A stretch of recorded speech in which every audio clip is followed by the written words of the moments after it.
நம்ம எந்த குறையும் இல்லாம சந்தோஷமா இருக்கணும்னா என்ன பதிகம் சொல்றதுன்றத நான் உங்களுக்கு சொல்லித்தரேன். 4 வரி ஞானசம்பந்த பெருமான் பாடிய பதிகம். அதை நீங்க ஒவ்வொரு நாளும் பாராயணம் பண்ணுங்க. தினமும் சொல்றதுக்கு நேரம் இல்லைன்னா எப்பெல்லாம் நேரம் கிடைக்குதோ அப்ப சொல்லுங்க. நம்ம ஒருத்தரை வாழ்த்தும் போது சொல்லுவோம்ல, நல்லா இருக்கணும், ஒரு குறையும் இல்லாம இருக்கணும் அப்படின்னு சொல்லுவோம்ல, அப்படி நாம நல்லா இருக்கணும், ஒரு குறையும் இல்லாம இருக்கணும்னா இந்த பதிகத்தை பாராயணம் செய்வது அவசியம். தேவைப்படுறவங்க சொல்லுங்க, நான் நல்லா தானே இருக்கேன் அப்படின்னா அவங்களுக்கு இந்த பதிவு இல்லை.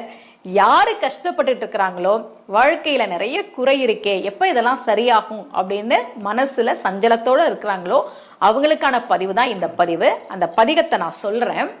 துஞ்சலும் துஞ்சல் இல்லாத பொழுதினும் நெஞ்சகம் நைந்து நினைமின் நாள்தோறும் வஞ்சகம் அற்று அடி வாழ்த்த வந்த கூற்று அஞ்ச உதைத்தன அஞ்சு எழுத்துமே.